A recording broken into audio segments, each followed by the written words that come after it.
ऐसी परिस्थितियां जीवन में अक्सर कभी ना कभी तो बन ही जाती हैं, या लंबे समय से ऐसी परिस्थितियां चल रही होती हैं कि हम बहुत मेहनत कर रहे होते हैं, सच्चे राह पर चल रहे होते हैं, मगर पैसा हमारे पास टिकता नहीं है।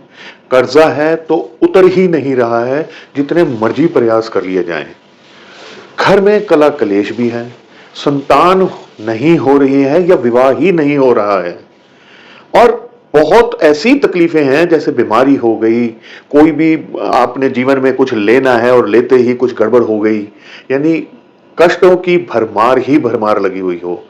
ऐसे में कुछ विद्वान लोग ये बताते हैं कि पितृदोष है और उसके लिए बहुत से उपाय भी किए जाते हैं।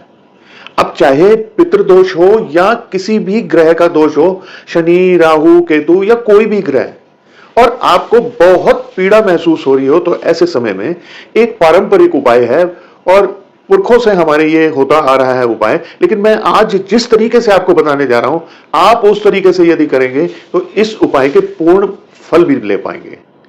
ऐसा माना जाता है कि कौवों को यदि खाना दिया जाए तो वो प्रसन्न होते हैं और उनके आशीर्वाद से पितृदोष का भी निवारण होता है और कई ग्रहों के दोष भी हैं, उनका भी निवारण होता है।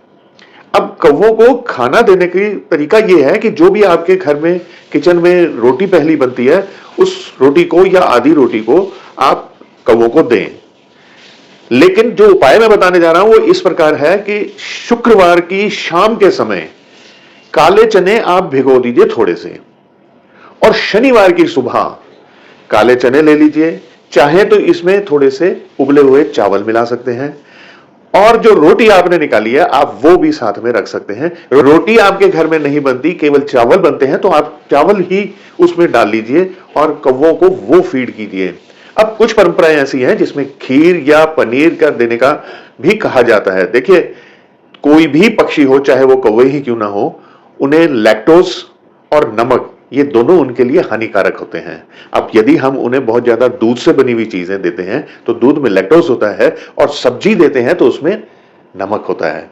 तो इन दोनों चीजों को सिंबॉलिक तौर पे यानी प्रतीकात्मक तौर पे तो आप एक एक दो दो बूंद अगर दे दें तो ठीक रहेगा। अधिक देने से उनकी सेहत को भी नुकसान होता है, और आप कमाने जा रहे थे पुण्य और कमा लाए पाप, तो इस बात का भी ख्याल रखिए। और एक बात और भी ध्यान में रखिए, यदि आप प्रकृति का संरक्षण करते हैं तो प्रकृति आपको भी संरक्षण प्रदान करेगी। तो ये जो फॉर्मूला है ये हर स्थान पर चलता है, तो पक्षियों के साथ भी ऐसा चलता है। आशा करता हूं कि मेरी ये जो वीडियो है ये आपको एक उपाय भी दे पाई है और एक मैसेज भी दे पाई है। बस इसी प्रकार की छोटी छोटी जानकारियां और उपाय आपके समक्ष में लेकर आता हूं, तो इस चैनल को फॉलो सब्सक्राइब तो कर लीजिए, कमेंट जरूर कीजिएगा और आज्ञा भी दे दीजिए। नमस्कार।